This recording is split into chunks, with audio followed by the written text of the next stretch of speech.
Oh,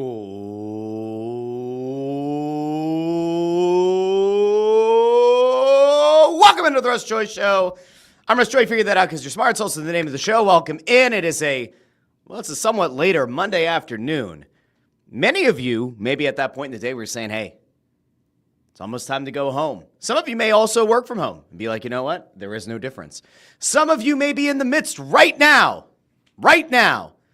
of having to deal with small children in your house that have been at school at these hours until maybe today. Maybe today was the first day of summer for the children. Maybe it was Friday. Maybe your kids are still in school. There are a few school districts in this area and in this state that for some reason still have classes this week, which may or may not have spouses working right now instead of being home with their loving, adoring children and their husbands who are also working from home.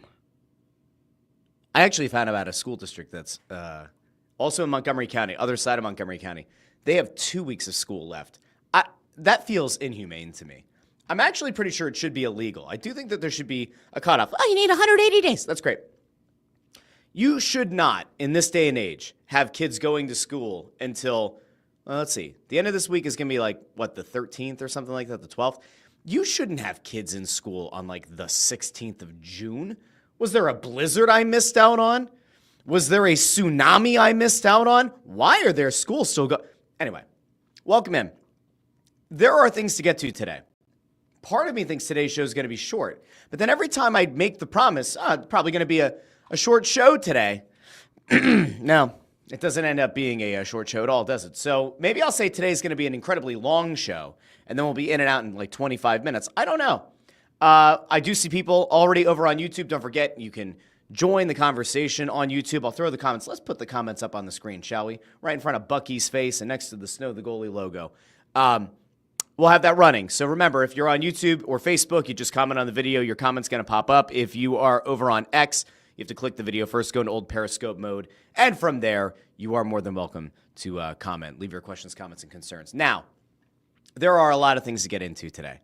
And I have gone back and forth in my mind about how scorched earth I want to go about one of the things. And at this point, on a marvelous Monday, not a manic Monday, I feel willing to just give a little bit of grace, to just show a little bit of grace to people that I could very easily go after, tear down, and quite frankly, go scorched earth on. But I don't think that that's in the interest of a Monday. It's a nice way to start the week. I don't need to start sounding the alarms. I don't need to prepare the banners for war.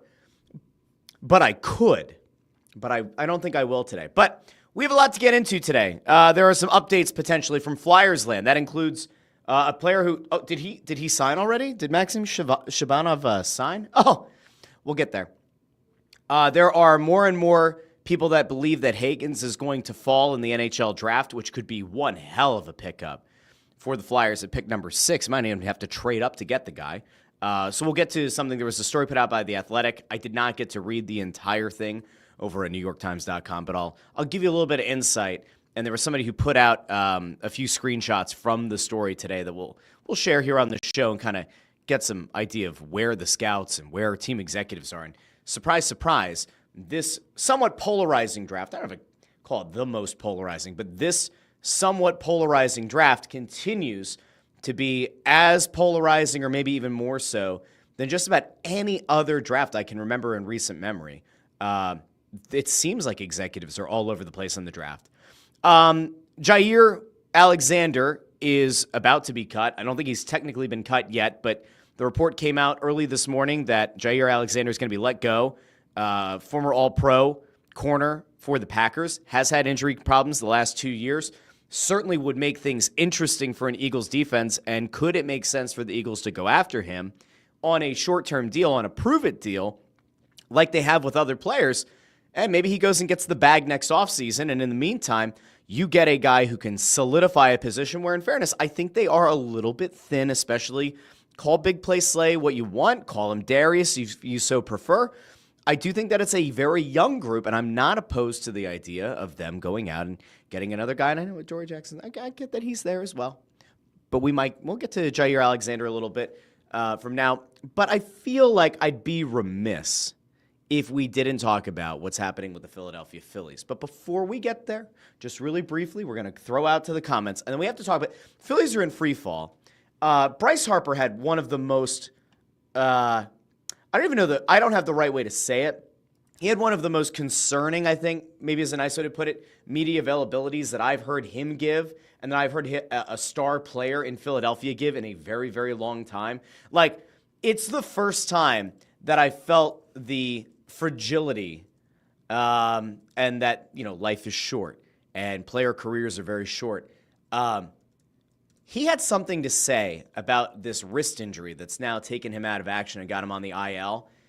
He had an availability the other night that really freaked me out. And interestingly enough, the question came from none other than Anthony Sanfilippo. You may know the guy. So, again, before we get there, I do want to throw out really quickly to the comments.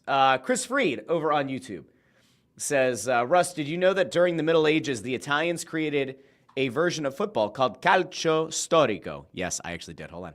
The 2025 season is about to start with some players getting furloughs from jail to play. I do know about calcio storico.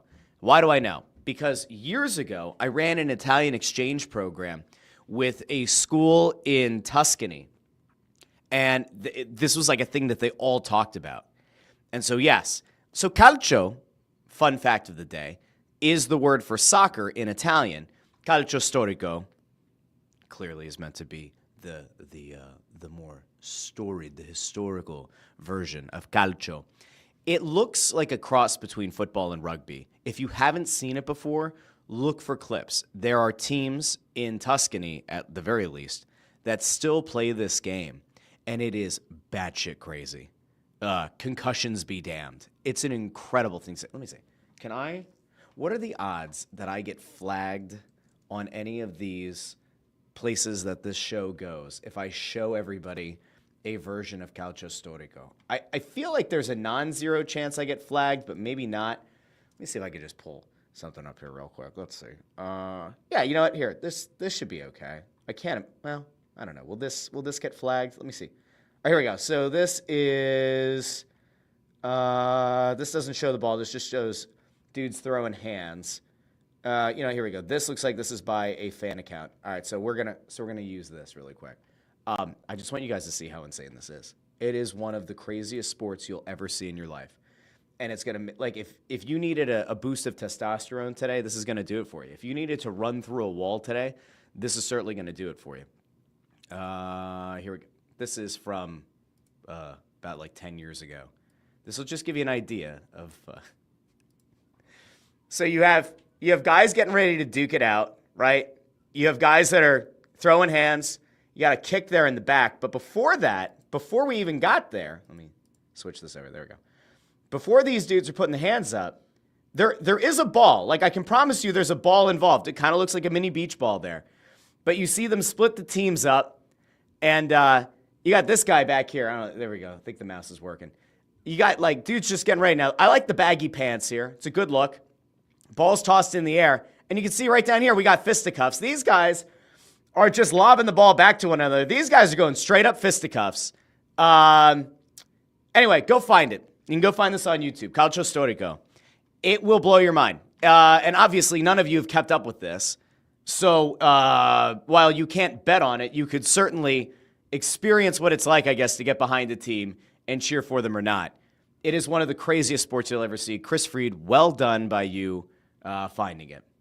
I think I have a book about. No, I have a book about something else. It's like another old Italian countryside game with horses. It wasn't polo. It's something else. I'll see if I can find it. Video guy Amadeo says, I forced Broads on WIP last night to talk about the Heart Attack Grill in Vegas. Can we have that discussion? I don't know anything about it. I wasn't there. I don't know. I know nothing about it. You're going to have to send me more context than that. I was mentioning the teachers before. Andrew Fawcett says, Nancy Joyce is saying, pull your weight, Russ. Oh, I have. You should see. I should actually share the picture. The kids today were like, Dad, what's for lunch? And I was like, well, I have meetings. I'll get to lunch eventually. And so I did this thing this morning where I said to our kids, one of our sons has gotten into cooking a lot. It's his thing now. And he's like, Dad, can we do something from the Nick DiGiovanni cookbook. And I was like, sure. And so I'm like kind of paging through, and I find fruit leather, which is like, fruit by the foot. And so we're like starting to put everything together. We're throwing all the ingredients in. I realized we don't have lemons. Our next door neighbors are great people. They gave us lemons. It was awesome. So I, not using the brain, we have 2 ovens in the house in different places. And the main one, I had it set on dehydrate. So these things have been going. I think they've been rolling like 5 hours plus at this point. And then I was like, I was going to make chicken nuggets and corn dog nuggets for the kids. And that's not it. Don't worry if you're one of these people that's like, there has to be color on the plate. We'll get there. But we're doing these fruit strips. And I didn't think about it. And I don't like microwaving chicken nuggets and corn dog nuggets. The texture is weird. And if I don't want to eat it, why would I want the kids? So anyway, I kind of finagle. We get the baked stuff on another thing. And so I put together what is essentially a charcuterie board in a very not charcuterie board way. But I had chicken nuggets, I had corn dog nuggets, and then I had like grape tomatoes. I sliced up a cucumber. There were baby carrots, and then there was sharp cheddar cheese. And I sliced it, and then I stacked it to look like a house. So that's what the kids had for lunch today.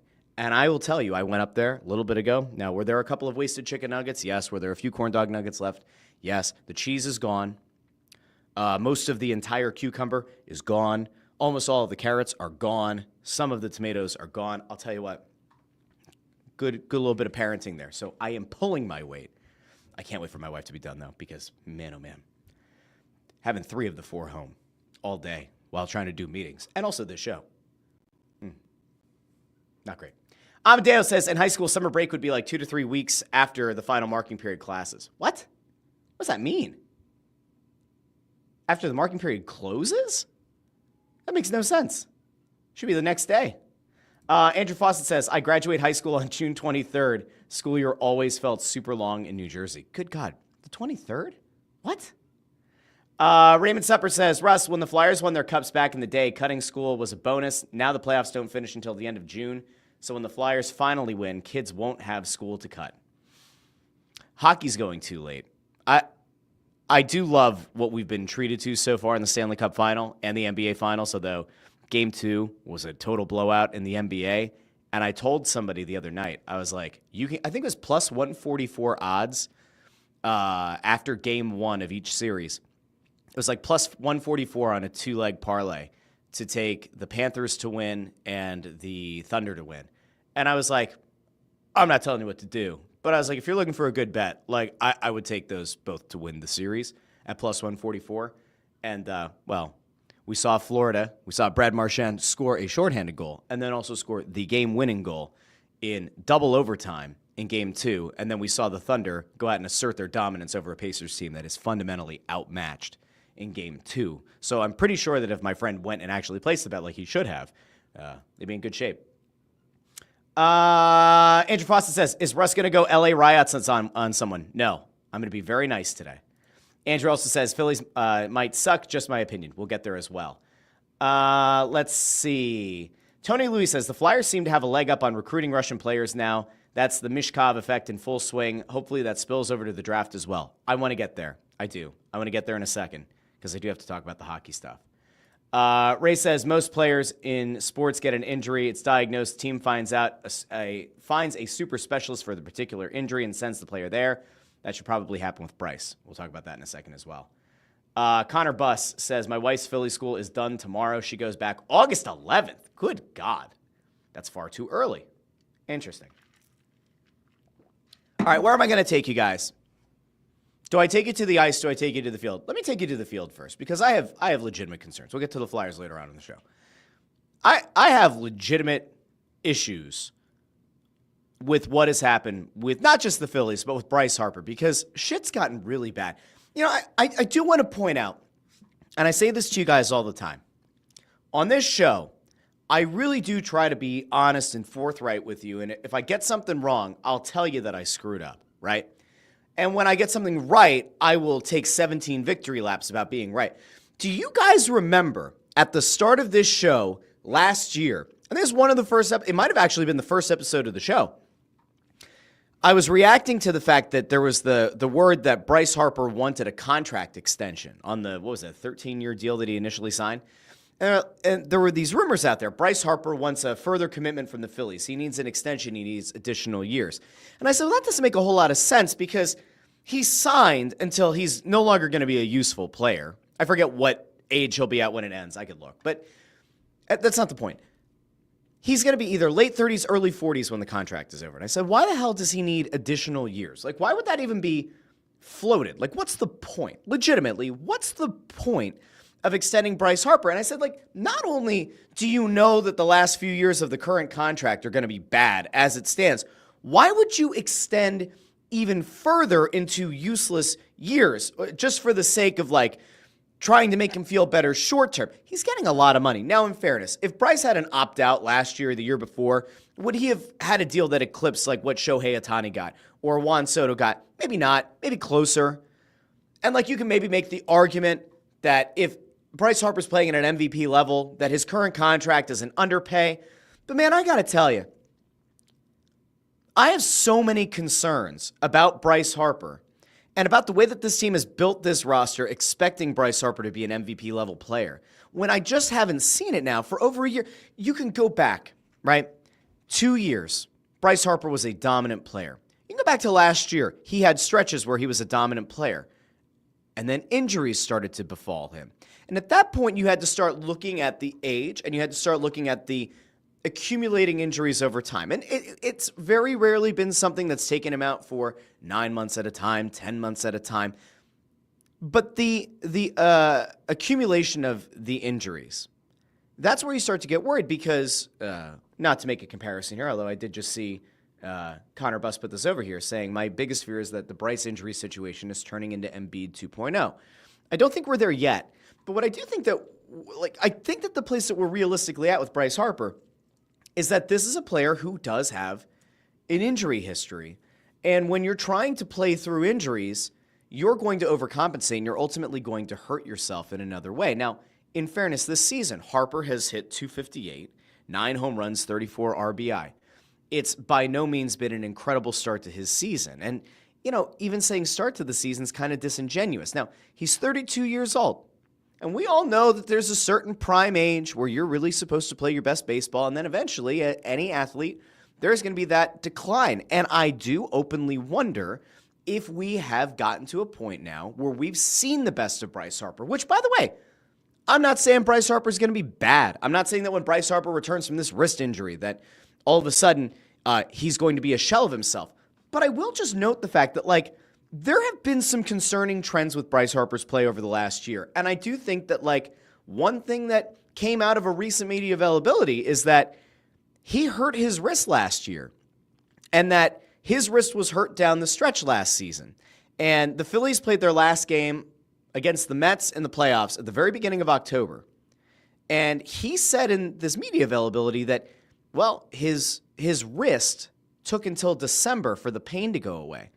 So if this is a wrist injury, and if it is the same wrist injury, and to the credit of my dear friend Anthony Sanfilippo, who asked the question, he said, is this similar to what you had in the past? And Harper said yes. So if it's the same wrist injury that he had at the end of the 2024 season, and now it has popped up again in 2025, that's a legitimate issue because, all right, first injury, not ideal, but we hear, all right, it was hurting in October. It took until December for it to heal. So you figure a week or a month, is it 6 weeks? Is it 7 weeks? The Phillies are talking about, he goes on IL and they're like, oh, maybe it's this 2-week injury. It's probably more likely he's going to miss a full month. So are we talking about getting Bryce Harper back around the trade deadline? Are we talking about getting Bryce Harper back in August? Where exactly are we going with this? Because again, Bryce Harper didn't have the pop this season. That was a problem of its own, right? That was the thing that I thought was one of the most concerning trends that we saw is that this lineup as a whole doesn't have a whole lot of pop to it. And when the guy who's your MVP guy, your former MVP player, and a guy that you truly do rely on to be the most important hitter in this lineup, when that guy doesn't have the pop, it's a legitimate concern. And so, that pop hasn't been there this season. We knew about the elbow injury. we all knew that that was going to cause a legitimate problem. And one of the things that he said in the media availability is that the elbow probably didn't hurt the wrist. And he noted that there was the drainage, right, coming off the elbow might have affected his wrist. So here you have, once again, a player who maybe came back too early from an injury, a player who tried to gut it out, a player maybe to his own detriment, to his own physical detriment, was trying to get on the field for you because he knows how important he is to the team, but might have actually done more damage to himself. And so you have this elbow injury that he was trying to get himself back from, right, from getting dinged by Spencer Strider. And so you go, all right, he's trying to come back in. He's trying to work through that injury, and probably in doing so exacerbated an injury that may have still been affecting him in this wrist. And so now you're looking at missing him for what I would assume is going to be at least a month, right? So you've already had I don't want to say like a degraded Harper. I don't want to say it's been like a diminished Harper, I think is actually kind of fair. You've had a relatively diminished Bryce Harper in the lineup in the 2025 season, who then took a shot to the elbow, who didn't exactly look comfortable coming back. Yes, he hit a home run up in Toronto, and we were like, all right, cool. The man is back. Elbow injury that may have furthered an issue from last season with a wrist, and now he's out for a month. And then what's going to happen? The Phillies, if they continue the free fall, they are now 1-9 in their last 10 games. If this free fall continues, who's going to feel like they need to come back as fast as possible from injury? Bryce Harper. Bryce Harper at this point, I think, has now shown a propensity for maybe trying to come back a little bit too early from injury. So now what are you talking about? All right, let's say that all things go relatively well. He doesn't miss 6 weeks or 7 weeks or 2 months. He misses a month. So you get Bryce Harper back at the start, somewhere around the first week of July. Okay. By that point, if the Phillies haven't pulled the nose up on this thing, they will effectively be out of the race in the NL East, and they'll probably be in a very precarious position for a wild card. That's how much of a swing, obviously, it is to have Bryce Harper in the lineup versus out of it. That, again, is assuming that some of your important guys in this lineup who are supposed to develop and take another step, like the Stotts and the Bohms and maybe even the Marshes or the Rojas's of the world, could actually take a step forward instead of falling on their ass and giving themselves a concussion, slipping backwards. That would also entail that, I don't know, your signing. I can't even call it a big signing. I can't even be sarcastic enough to say big signing of Max Kepler would I don't know, deliver in some meaningful way for you. If none of those guys turn it around, and if Nick Castellanos can't somehow revive power that he once had to try to give some pop to this lineup, if they can't do that, this team will be in free fall by July. And then Bryce Harper, is he going to feel that he needs to rush back to try to stabilize things and maybe make that late push for a wild card? Is Bryce Harper then going to go, all right, well, I was going to come back or I was going to try to rush it, but now I'm going to actually do the right thing for my body? No, I think he's going to try to rush back. And by the way, if in 2 weeks' time, if his IL stint ends and this team really is in free fall, he's going to try to come back into the lineup. And again, you are running the risk of him further hurting himself even worse. It's a legitimate problem. And for whatever reason, there just seems to be a large contingent of this Phillies fan base that is not willing to accept the fact that, for better or worse, Bryce Harper's best days may be behind him. And it's not because he is just a diminished player that has somehow lost the ability to hit a fastball. No. The injuries are starting to stack up, and if he doesn't take the requisite amount of time to get healthy, he is going to get himself hurt even worse. And when that starts to happen, and when you start to rush back from injury, and a 2-week injury turns into a month-long injury, or maybe rushing back from that elbow led to the issue with the wrist, now it's a month. Maybe if he had waited another week to come back from the elbow, you're looking at a situation where maybe he doesn't re-injure the wrist, or maybe if he waits 2 weeks coming off the elbow, he's fully healthy, the wrist injury doesn't happen. Now, again, it's a lot of hypotheticals. It's a lot of what-ifs. But this is the guy. For better or worse, he is a warrior. He goes out there, he tries to give this team and this fan base everything he has. But he is human. And I do question the decision-making here, whether it's the player, whether it's the team, of him coming back off that elbow injury. And now you're looking at missing him for a month because it has triggered, or again, I've used the word a few times here, exacerbated the wrist injury that he had from the fall. And then it also makes me wonder, all right, he was pain-free in December with the wrist. Did the pain come back around spring training? Did the pain come back leading into the season? And he's just been trying to gut it out. Because if that is the case, that's another issue. right? He's your most important player. He's your highly paid player. He's the face of the franchise. He's one of the faces of Major League Baseball. Like, it's kind of a big deal to not have him in your lineup for a month. I question a lot of things going on around this team. And oh, by the way, it's not like there's a very easy fix here, right? Because while I don't dive into the Phillies a lot, especially on Mondays and Fridays, because I defer to Phightin Words, which you can find wherever you get your podcasts and on YouTube, part of the Joy Media Network. While I usually defer to those guys, like I've been sitting back watching this team going, the outfield situation is dog shit. Left field, dog shit. Center field, dog shit. The fact that a team has supposedly come into a season with World Series aspirations, and they thought that a platoon of Marsh and Rojas was going to somehow figure it out, despite the fact that, like, there's been nothing to give us the belief that Johan Rojas was ever going to become a competent hitter or that Marsh was ever going to be more than a platoon player. They tried to trot that out again. They went and Kepler was the guy in left field, which I didn't understand at the time. I thought kind of felt like a bogus move. Okay, fine. Turner playing defense, not ideal.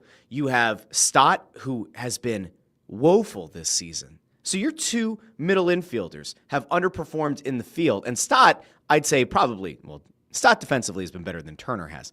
But at the plate, Stott has not developed at all. He's regressed. And then you have this head case at third base in Alec Boehm, who has all the physical skills in the world, has all the physical tools, has the prototypical, you would expect, body of a legitimate hitter who just can't piece shit together. There are so many holes with this team. And they went into the season essentially running it back after running it back. And I openly questioned it last summer. And when the Phillies hit a hot streak early this season, right? Early. It was, Russ, remember how you said Dave Dombrowski really let the team down by not going out and making some higher name recognition signings? Remember how you denounced his offseason? How you feeling now? Feel the same way that I felt then. Prove it. Show me something. Show me anything. And at this point, the Phillies have shown you what they are. They are a very flawed team. The roster construction was a problem since opening day, and it's going to remain a legitimate issue. Oh, and by the way, I guess we'll find out if Jesus Luzardo can ever get himself back to being like a respectable number 3 starter, because the Cy Young candidacy is over. The All-Star candidacy is likely already over at this point. So you're looking at just trying to get that guy's head squared back on. And, oh, by the way, Aaron Nola's had injury concerns. That is also a problem. Ranger Suarez has had injury concerns of his own. That's also a problem. And, by the way, Zach Wheeler isn't going to pitch for another 7 years, so that's another legitimate issue. And you could be excited about Mick Abel. You could be excited about Andrew Painter, and that's fine. And listen, maybe you want to make the case to yourself that the Phillies should call up Crawford. They had to bring up Kemp because of the injury to Harper, but maybe you bring up Crawford, and maybe at some point you can shift somebody around. Do they look at Trey Turner in center field next season? Who the hell knows? There are very few things to be very excited about long-term with this Phillies team. And in the short term, I don't know how you look at the fan base. Like, they're in a weird spot. I know I'm all over the place, but this is frustrating. If you're the Phillies right now, right, you have to make a call either way. Because if Harper's out for a month, which I assume he will be, if Harper's out for a month and you have all these holes in the lineup and you have questions in the rotation, but especially the bullpen, right, you have all these holes.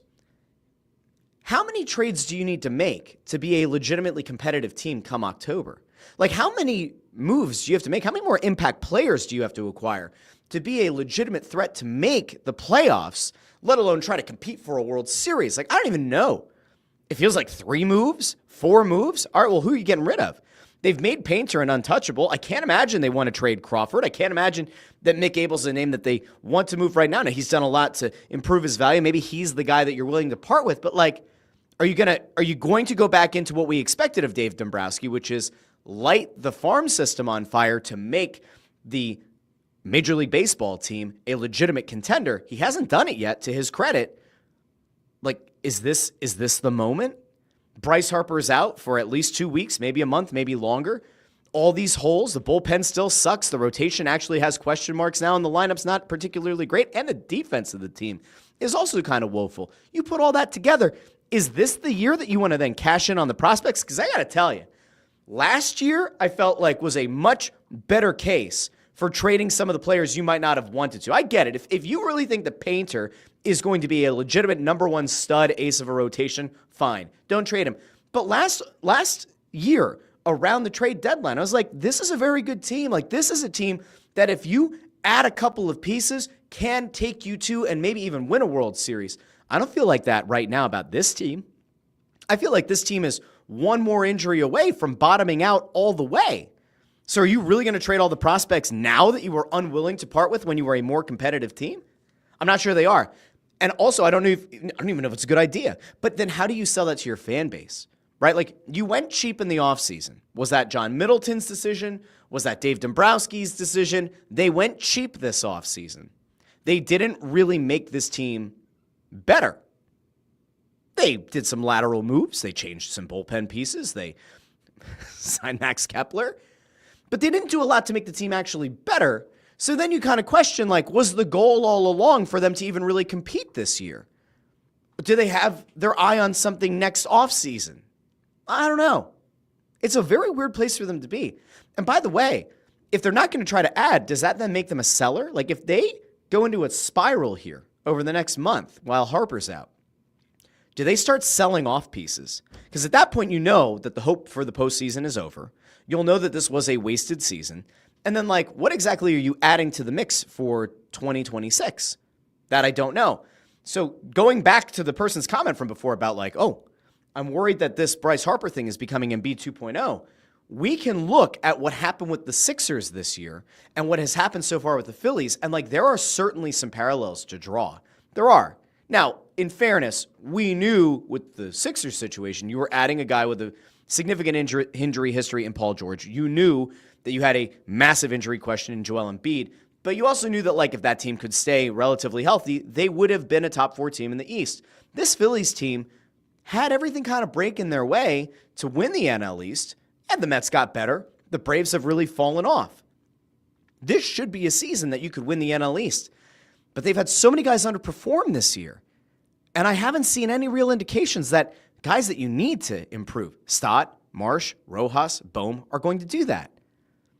And I'm certainly not convinced the bullpen is going to be very good. I'm certainly not convinced that an Aaron Nola returning to the rotation is going to find his former, like, number 1 opening day starter form. I'm not positive about that at all. I don't know. They're in a weird spot. And it sucks because I do like baseball. I don't like bad baseball, but I like baseball.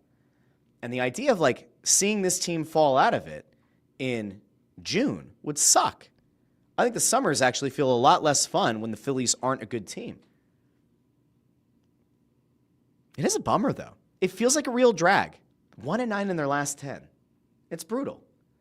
All right, I'm going to go over to the comments here, and then we're going to turn the page and maybe find a little bit of positivity here outside of the Phightin Phils, or the Fightless Phils. Should we start calling them the Fightless Phils? That's the other thing, too. I was listening to Phightin Words this morning, and they were talking about how, you know, Rob Thompson's kind of fallback cliche is that, you know, guys might be trying to do too much. Like, they were trying, the idea here that there are grown-ass men in this rotation, or in this lineup, that can't figure out what their role should be without Bryce Harper. That if he's not there, they don't know what to do. They're gripping the bat too tight. They're having a hard time. They're having a hard time figuring out how to compensate without Bryce Harper. Like, grow the fuck up. You get paid a lot of money. Figure it out. If the hitting coach has to get changed, change the hitting coach. They have to figure something out. Like, legitimately, I do feel like they are on the precipice of potentially falling off. It's really bad. All right, anyway, let me get back over to the comments because I said I was going to, and so I'm going to do it. Let's see. I saw a comment over here that I'm not going to pull up. Oh, here's a little bit of good news here, by the way, though. Ford says that his son's team won the championship on Saturday. U10 boys intramural. Nice job to Ford's son's team. Let's go over here. Brian Knowlton said, well, at least we have some fun going on Monday. Hey, Russ. I'm sorry that the fun has kind of died. This feels like a Killjoy kind of episode, doesn't it? Just a little bit. Let's see. Derek Lentz says, I think Harper's trending towards becoming Mike Trout. That'd be horrible. That'd be so sad. Jim Grosso says, did he have the wrist checked out or did he just rest it for 4 months? I don't know. That's the thing. That's why I keep wondering, like, if the wrist thing ever fully got addressed. Like, it sounds like he just did rest from October to December. Then what? Did anybody actually take a look at it? Did they scan? Was there an underlying issue? Like, I don't know. Joe Fisher says, does anyone else think Turner's defensive problems are he's trying to field the ball before he gets it? Maybe. Joe Fisher also says, isn't Nola out with an injury, wrist injury too? Or no, with an injury too? Or does he try and come back early? I don't know. That's the problem, is that like these guys have pride and they kind of know. They all have to know. There are certain limited amounts of seasons that these guys have at their peak powers. Kyle Schwarber also remains unsigned beyond this season.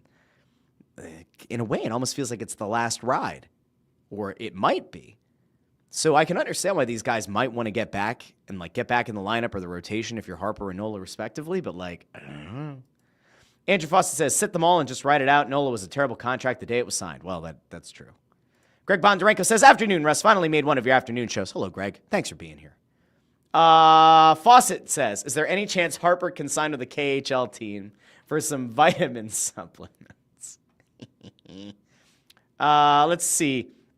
JH is here. Welcome back to the afternoon chat. That's right. We did a morning show on Friday, didn't we? I think we did. It's like we're a floating flotilla. We're like a pirate ship or something, like floating on the open seas. When does the show go live? No one actually knows. But when we do, there are people on YouTube, Facebook, and X that are willing to jump into the conversation. Let's see. Joe Fisher asks if Bryce is turning into Ryan Howard. Howard had an injury that took away his power. I'm asking, could his arm injuries, could they take away his power? Yeah. Now, obviously, with Howard, he was a bigger guy. It was a torn Achilles. That really did end his career. If Harper were to get healthy, I would assume the power could return. But it's a legitimate concern if it's ever going to get better. Let's see. Alex asks over on YouTube, Russ, do you think it should be a win-now situation or get into a situation where you create another daycare of Kemp, Crawford, and Painter next year? First of all, I have to tell you, I saw Alex over the weekend. I did. Alex is a former student.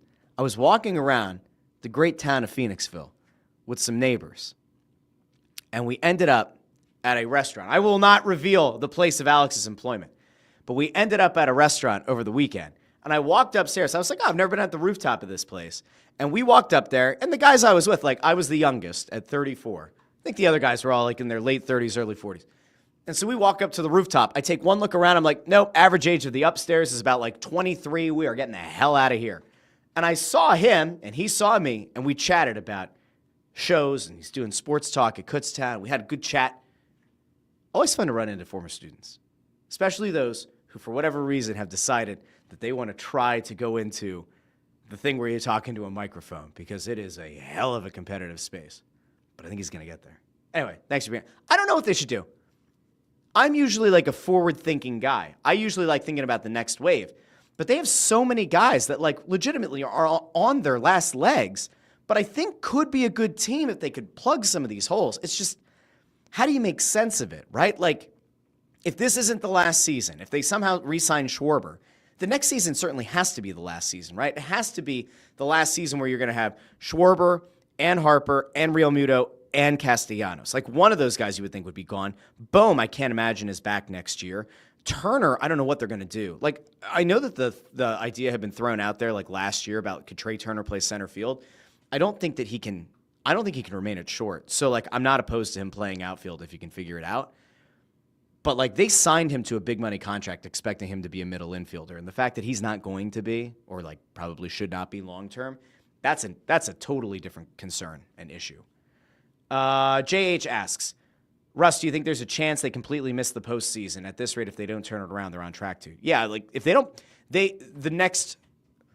they're calling it 2 weeks for Bryce. I think the next month that Harper's out, they need to pull the nose up. Play around 500 baseball.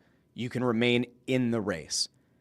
If this thing continues anywhere near this, like, they're not going to be as bad as 1-9 over their next 10 games. But, like, you look at the Phillies schedule coming up, and, like, you could definitely see a scenario where they play well below 500. I'd like to imagine they're not going to go 1-9. But you've got, let's see, it's Cubs. Then they've got Toronto, the Marlins, the Mets, the Astros, whatever's left of the Braves, the Padres. Like, it's not easy. It's not going to get any easier. Cubs are 15 games over 500 entering the series.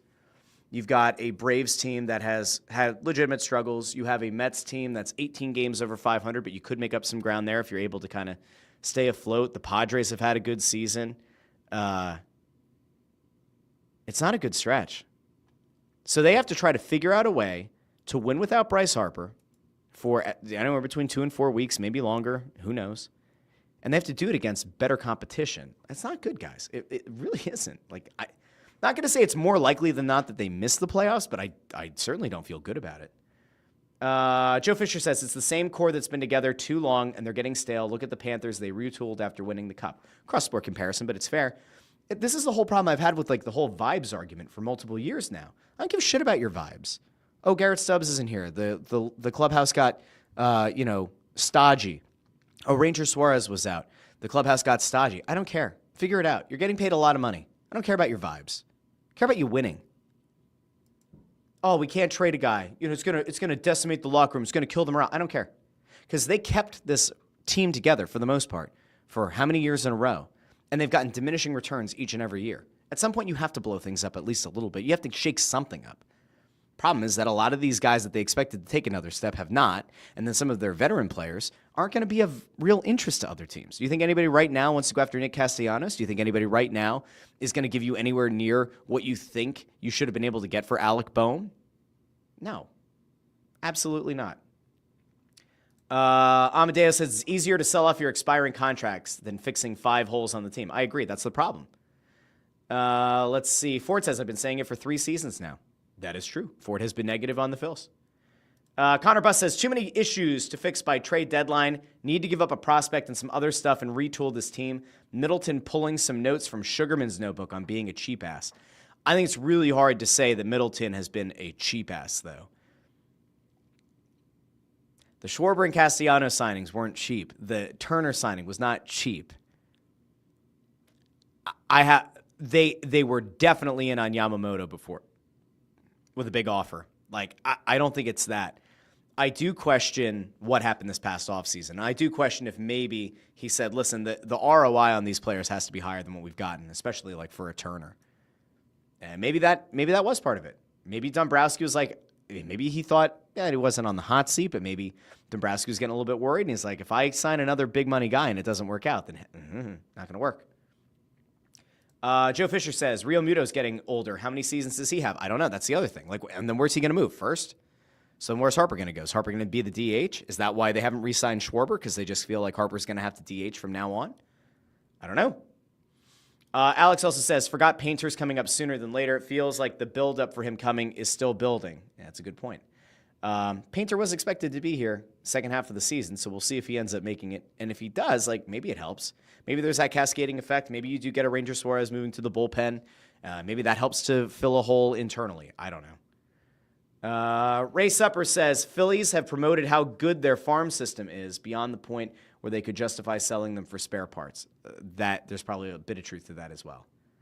CMZ says, talk about a real sport already. Baseball is a snooze fest. Uh-oh. We're going to have a fight in the comments. Connor Allen says it's all a snowball of not making actual trades in 2023 or 2024 that were worthwhile for a championship. That might also be true. Okay. I think it is actually a pretty good time to change topics, though, because the Phillies have consumed a large chunk of the show today. I didn't even intend on that being the thing. I want to go to one really quick point. This will be our quick transitional point of the day. And that's that the Eagles might have interest in a player that could actually help them. And so we're going to go over there really, really quick because I mentioned this at the top of the show, but Jaire Alexander is now available or is set to be available from the Packers. I think Ian Rappaport was the one who reported the news this morning. I keep doing the balloon thing. I keep doing the V, and that makes the Mac shoot balloons up, which is great, except for like when I don't want that, which is pretty much ever. I don't ever want the balloons to pop up. But anyway, the Eagles are thought to be rumored in on Jaire Alexander. Rappaport was the one, I believe, who's the first to report it today, that they were releasing Jaire Alexander. Now the question becomes, if you're the Philadelphia Eagles, does it make sense to go after him? And I will once again point out that, like, while I fundamentally believe in Fangio, and I fundamentally believe that this defense is going to be able to play really well, and that this defense remains a strong group, I do think that there could be something to bringing another cornerback with experience in. Now, I get that Adoree Jackson is supposed to be kind of like the vet in the locker room. There's a thought that, if you go out and you get an Alexander, does that kill the dream for Kelly Ringo to get an actual look as a starter? Does it maybe piss off Adoree Jackson, what he thought his role was going to be on this defense? I'll just point out that, like, when an all-pro player, even though this one has actual injury concerns over the last couple of seasons, when you have an all-pro corner become available, if there is a price that makes sense, and mind you, Howie has done a good job of opening up a little bit of cap space here this offseason, this is one of those times that having that cap space is especially important, because if you were to bring in Jaire Alexander, you are getting yourself insurance, right? I don't think any of us really do expect Cooper DeJean or Quinyon Mitchell to take 15 steps back. But we do have to acknowledge that when it came to rookies playing that position, they far exceeded expectations, right? So even if there's a slight regression, call it the sophomore slump, right, for Quinyon Mitchell and Cooper DeJean, I would feel better having another guy who's been one of the best at his position in the past. So it was, what, seven seasons he played in Green Bay. The last two, I think he's played 16 games combined. So when you bring this guy in, if you are worried about past precedent and if you are worried about the last 2 seasons of injury issues, maybe it is a little bit of a deterrent, but that also might help the price tag, which is why I said at the top of the show that if I were Howie Roseman and I'm thinking this one through, this all comes down to if Vic Fangio thinks he can maximize the player. I would assume that Vic Fangio would be perfectly fine with having another skilled veteran player on that defense, or at least available in the wings. If you can get a deal done that's maybe only this season, maybe there's an option for a second year at a decent enough number, he's a good signing. The Eagles are in a weird position because they don't necessarily need Jaire Alexander, but if you bring him in, it is a little bit of insurance, whether it's the regression potential of Quinyon Mitchell or Cooper DeJean in year 2, whether it's losing a Ringo for a time, whether it's a potential injury or whatever to Adoree Jackson. Like, I would feel better if you have a more fully fleshed out group of corners in the room. To me, it's kind of a no-brainer. Now, there have been some teams kind of thrown out there. The Eagles, the Rams, the Vikings, the Ravens could maybe make sense. Do you get a team that desperately needs to get better, like a Carolina? Do you have a team that I never know what to make of in the Raiders? Like, are those the kind of teams that go after him? I would assume that any contending team is going to at least make a phone call. I think it would make a lot of sense for the Eagles to at least have some discussion with him. Now, if he wants the moon, you don't give him the moon. If he's willing to come in on a prove-it deal for a 1-year deal and get the bag next offseason, great. And if he leaves, then you say, oh, it's a shame that he left, but you would hope that he's helped guide your team or provide insurance, really important insurance to your team, en route to another Super Bowl. That's the goal. And in fairness, when you have a team that has the kind of open window, it looks like, and I keep saying the open dynasty window potential that the Eagles have, these are the kind of players that you're supposed to be able to woo. It's a great market. There is money. And oh, by the way, there's a legitimate chance to lift the Lombardi trophy at the end of the year. Jaire Alexander kind of fits the exact model of what that kind of team and situation is supposed to bring in. So if it's like the Eagles or the Rams or the Eagles and the Raiders or the Eagles and the Panthers or something, you would want to believe that if the money is at least relatively close, he's going to want to win. But we'll see. I have no idea what to make of it, but I do think it's a really intriguing potential option. And again, I'm always a big fan of having more experience at corner, even if it's waiting in the wings. We obviously don't want to see the Eagles sign somebody and then it knocks DeJean or Quinyon Mitchell out of the lineup. No. You want to have those guys in the room. I have to imagine that those guys could kind of not sit under the learning tree of Jaire Alexander, but maybe they could pick up a couple of things and continue to build on a very impressive rookie season. Connor Allen says, if the price is right, get him. Wouldn't want to stretch out on picking him up with the injuries. I think he means like spending a lot of money considering the injuries. Okay. Connor Buss says, more so this past season, definitely wasn't cheap before this. I guess about Alexander. Oh, no, there was something about tickets up above. All right. That's your Eagles point of the day. Now we have to get to the last thing. And the last thing is something that I've gone back and forth on a lot about how intense I was going to get on this show. Okay? It's a very, very simple point. And I have the guy featured on the thumbnail of the episode. His name is in the title of the episode. And it's a thing that drove me nuts because over the weekend, and it might have even been late last week, I saw people putting out this idea that the Flyers were signing Maxim Shabanov and that he's going to the Flyers. It is happening. And that was on, I think, Saturday. Maybe it was Friday. Was it Thursday? I don't even know. But it was late last week. And, it must have been, what was the 6th? 8, 7, 6, was it Friday? I think it was last Friday. I started seeing stuff going around about, the Flyers are getting Maxim Shabanov. It's a done deal. It's happening. I'm getting intel that the Flyers are signing Shabanov, that he picked the Flyers. I'm getting intel. Jesus. I'm getting into. Then you have people who, to their credit, are sleuthing and taking a look at social media accounts. And so by Friday or Saturday, there was somebody who put out, Matvei Mishkov and Shabanov are following each other. Igor Zamula and Shabanov are now following each other. That clearly means he's coming to Philadelphia. Now, I didn't do a deep dive into how many Russian players playing in the NHL Shabanov is now following on Instagram. And I know that can sometimes be a precursor to a signing. I get it.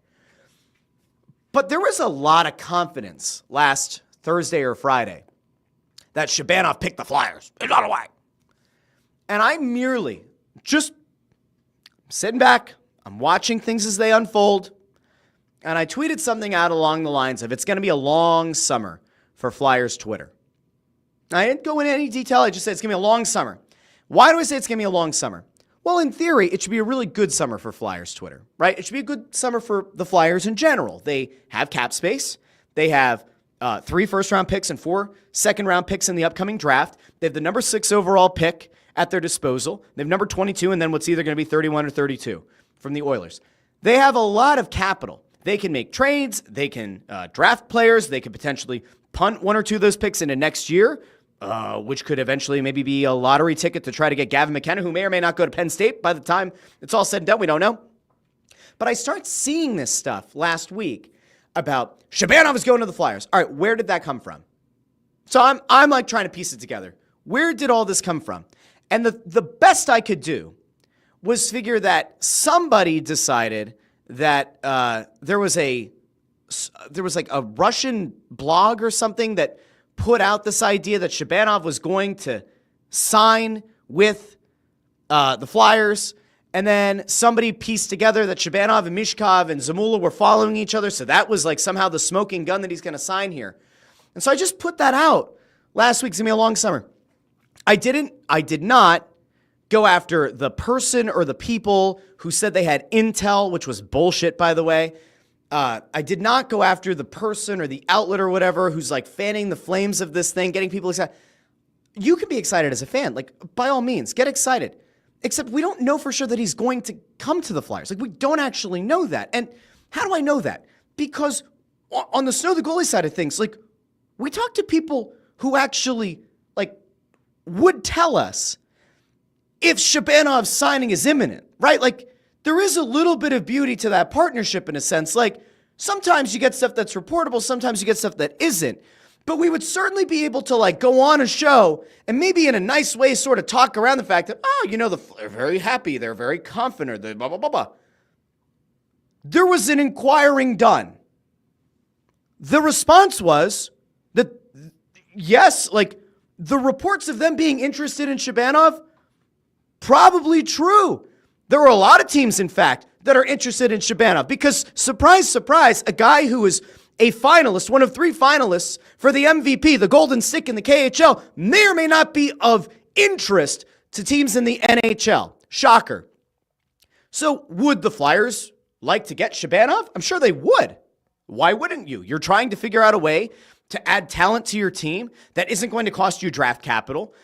I can't imagine he's going to break the bank on a contract. So if you're the Flyers, you probably look at this very highly skilled winger who, if you have not watched highlights of Shabanov, go out of your way to find them. They're incredible. He's small. There's no getting around the fact that he is a small winger, but he's got a ton of skill. He has scoring potential. He has playmaking potential. He's a guy they should be interested in. But you get these people who are trying desperately to break a story. And I'm having a hard time because there's a very recent example of trying to break a story, but it wasn't really a hockey story. It was something that happened in the hockey community. It was a tragedy, and somebody tried to report it, and they put out a really weird tweet that they shouldn't have, and they got kind of shouted down by a lot of people, and I think hopefully that person's learned from it. But like, you get people who are trying desperately to get a foothold into like having legitimacy in what they're doing. And the way to do it is not by trying to aggregate something that a Russian blog put out and then noting that somebody follows another one on Twitter and says, I have intel. It's not intel. It's inferring. It is taking a blog report from Russia. I don't know if you know this or not. There are some people who believe that sometimes information coming out of Eastern Europe might not always be the most credible. I don't know. There's just people say that stuff. Sometimes. Would I say that? I don't know. They infer that a mention in a Russian blog combined with a player following a player who plays in the league that the player might want to play in is somehow indicative that the Flyers are about to get the guy. Well, it's been 4 days. To my knowledge, unless I missed it, let me check my email really quick to make sure that I'm not about to fall on my face. But the last time I checked, Maxim Shabanov has not landed in these United States, is not currently at Voorhees, and is not being announced as a Philadelphia Flyer. Now, it might happen. It might happen today. It might happen tomorrow. It might happen in August. It might not happen at all. He might not even play in the NHL. I think he will. But he might not even play in the NHL. So somebody now is going to take an inference from a blog in Russia. They're going to combine that with a social media following note. They are going to try to put it out. I was the first one to report. I was the first one to put out there that Shabanov was signing with the Flyers. And if and when he signs a week from now, 2 days from now, a month from now, you bet that person's probably going to quote tweet themselves. See, guys, I told you I had intel the whole time. Bullshit, you didn't. And again, the way that I know is because people who would know with the Flyers are like, no. Mm-mm. At least not yet, but mm-mm. So if that's the case, what do we make of these people? And why did I say it's going to be a long summer for Flyers fans? It's going to be a long summer because if oxygen is given to those people, if we fan the flames of bullshit that is being somehow gussied up and turned into, this is intel, when it's not, and when those people are being given some form of, I don't know, they're getting promoted, their stuff is getting quote tweeted and retweeted, and now all of a sudden it looks like they have some idea what they're talking about when they have no information whatsoever, and that is now being put on the same platform with the same kind of, I guess, reach as like people who are actually doing that job. Like, it's an actual problem. And if you don't see it, that's okay, I guess. But man, if we're just going to run with like every potential inference being made from a blog in Europe, a blog in Russia, something that you've never heard of before but has somehow ended up in your algorithm, and we're going to now say that like everything is credible, everything is at the same, it's not. It's just not. You got to be really careful. And so, all right, let's play this one out. So somebody puts out a bullshit tweet that they have intel that Shabanov is signing with the Flyers. We are 4 days later, nothing has come of it. Okay. If he doesn't sign here, is that person then canceled? No. Is that person then ridiculed relentlessly from now until the end of time? Probably not. Should they be? I don't know. But when you put things out and you try to make it sound like you do have actual information, you have sourced information from multiple sources, because that's how like the whole journalism thing's supposed to work. If you do that and you don't actually have the info, it's a problem. It is a problem. Now, I'm not going to get into the other shit because I could flame. And I don't even know who the person was that I was arguing with at like, I don't know, midnight, 1 a.m. on, I think it was Saturday. Maybe it was Friday. There was somebody who's trying to compare social media followings on Twitter. Good God. If that's what we're using to try to decide if somebody's credible or not, good God. But I think that's it for today. On that, I'll go over to the comments here really quick because it's something. Greg was asking if it's a Russ rant coming. No, I didn't yell. I'm staying calm. It's a marvelous Monday. CMZ said that it was on Friday. Jacob I haven't seen Jacob's name here before. At least I don't remember. It says, bro, you were getting dragged for no reason. Thanks for being here. Thanks for noticing. These people on Twitter, they're going to talk themselves into anything. Maybe I should invest in a Russian blog, and I should put out something about how Alex Ovechkin is going to leave the Capitals at the end of next season, but he has told people close to him that he's intrigued by playing with Matvei Mishkov and that he'll want to be a Flyer in the 2026-27 series. Maybe I should do that and just see if these people pick it up and if they continue to aggregate these blogs and just see how it goes. Yukon456 says, Danny is the Russian whisperer. He should mediate the peace talks. There is a good chance. I'm not going to say it's a great chance. I'm not going to say it's imminent. There is a good chance that Shabanov signs here. I believe that we talked about this back in January when the report first came out. I don't think it's just Danny. I think this organization's done a really good job of figuring out a way to negotiate. They figured out a very good way. They figured out a little pipeline of sorts with the KHL. Remember, they brought over Fedotov when that looked like that possibility was never going to happen. They figured out a way to bring over Kolosov. That didn't work, but they had Fedotov, Kolosov. Mishkov came over early. I think that they have a strong pipeline. I think they have a strong communication line with teams in the KHL. Well, technically, you're not allowed to discuss with the KHL team. Okay, fine. They have a way to discuss with agents or potentially with players, assuming those agents and players negotiate a buyout of their player, whatever. I don't know if Danny specifically is the Russian whisperer, but I do think that they have figured out a way to bring Russian players over. I will say that more than anything, the thing that should make you the most excited is if everything comes to fruition. Say Shabanov's the guy, he comes over from the KHL, he signs with the Flyers. It will probably be in no small part to what Matvei Mishkov would have had to do to bring him over. The real great part of this is that there's a scenario where Mishkov ends up being the guy who's able to entice Russian players to play for the Flyers. And while that might not matter as much when it comes to the KHL talent coming over, because it's very hard to find those elite players that are going to make that move over from the KHL that aren't going to go through the draft process, it could be a factor when you get to free agency next year.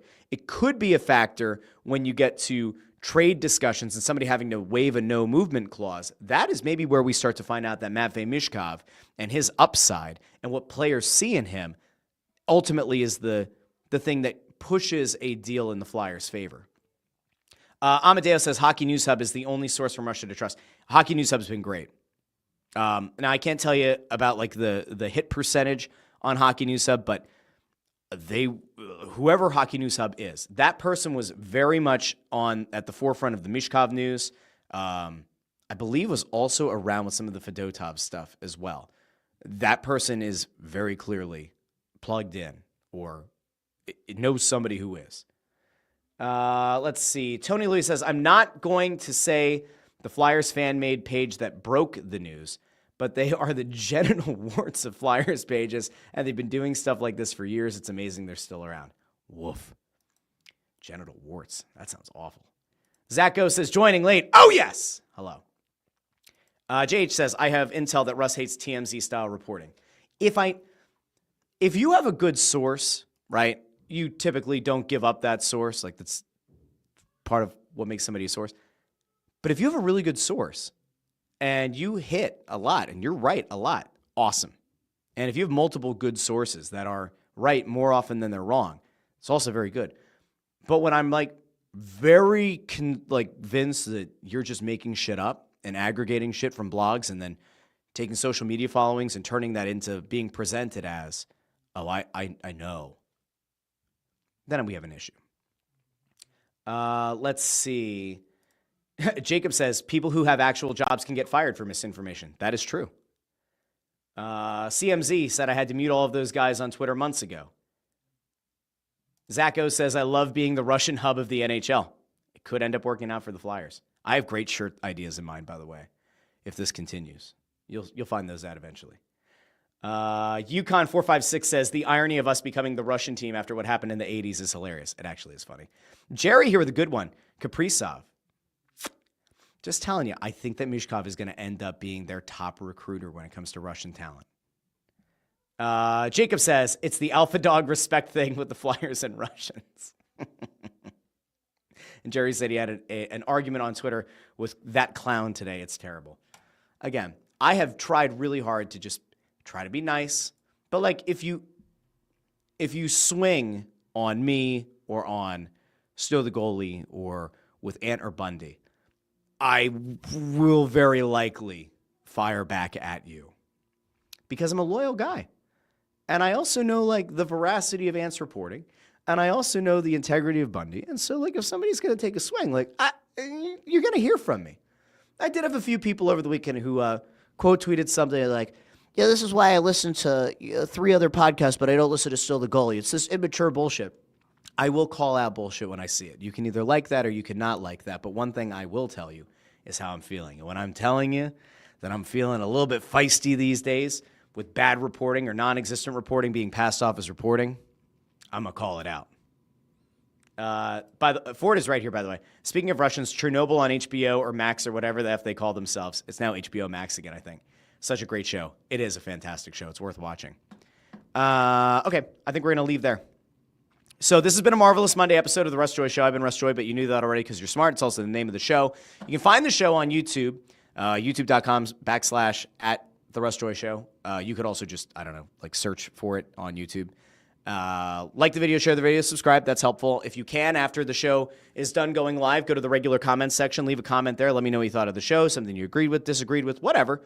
It helps the show. It really does. Hitting the like button helps a ton. Sharing it, again, share it to your best friend, your spouse, somebody you haven't talked to in 15 years, whatever. Sharing the show really does help. It helps this show get found by even more people on YouTube. You can also find short form video from the Russ Joy Show on TikTok and Instagram and Facebook and YouTube. So it's all over the place. If you can, follow those channels as well. And if you like listening in the podcast feed, Apple Podcasts, Spotify, Amazon Music, Pandora, wherever you get your podcasts. If you can, leave a 5-star rating. 5-star reviews are even better. I'll read them here on the show. That was a lot.